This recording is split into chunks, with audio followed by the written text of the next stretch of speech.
Welcome to our channel. So आज के lecture में हम बात करेंगे रिएक्टिविटी ऑफ अल्काइल हैलाइड्स। और मैंने यहाँ पे दो फैक्टर्स लिखे हैं जिस पे reactivity of alkyl halides depend करती है। फर्स्ट हम डिस्कस करेंगे सी एक्स बॉन्ड पोलैरिटी और फिर हम डिस्कस करेंगे सी एक्स बॉन्ड एनर्जी। यहाँ पे जो सी है वो कार्बन को इंडिकेट करता है और जो एक्स है वो हैलोजेंस को इंडिकेट करता है, जिसमें फ्लोरीन, क्लोरीन, ब्रोमीन और आयोडीन आ जाते हैं। तो ज़्यादा रिएक्टिव कौन सा बॉन्ड होता है? कार्बन फ्लोरीन वाला होता है या कार्बन आयोडीन वाला होता है? कौन सा इसमें से बॉन्ड ज़्यादा रिएक्टिव हो सकता है?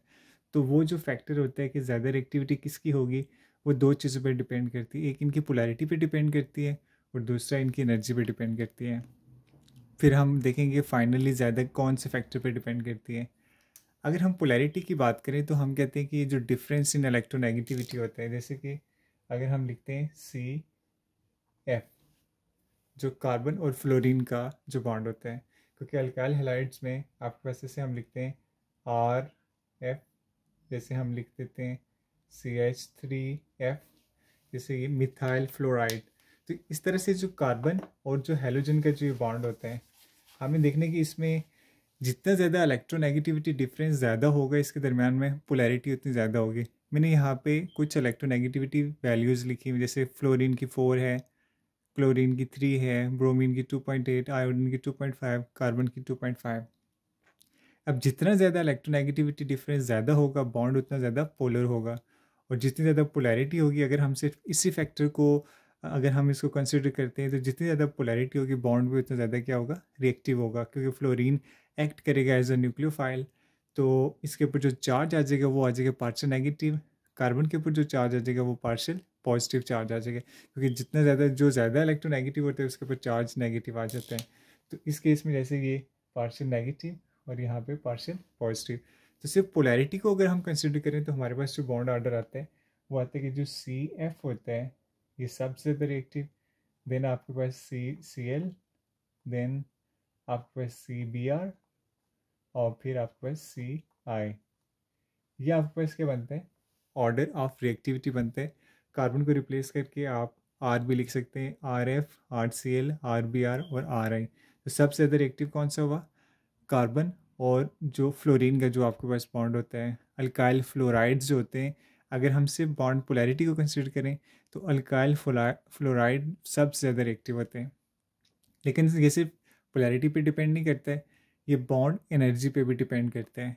अब बॉन्ड एनर्जी का मतलब क्या होता है कि जो amount of energy required to break a bond.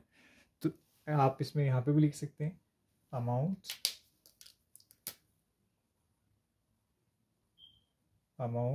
Of energy required to break a bond। हम डिटेल में नहीं जाएंगे, जस्ट सिंपल कंसेप्ट में आपको दे रहा हूँ कि कितनी एनर्जी आपको चाहिए बॉन्ड को तोड़ने के लिए। अब एक कंसेप्ट है, अगर तो बॉन्ड एनर्जी ज़्यादा चाहिए तो फिर आपके पास वो कम रिएक्टिव होगा। आप इसको ना इस तरह से लिख सकते हैं, बॉन्ड एनर्जी ये आपके पास इन्वर्सली प्रोपोर्शनल होता है रिएक्टिविटी के।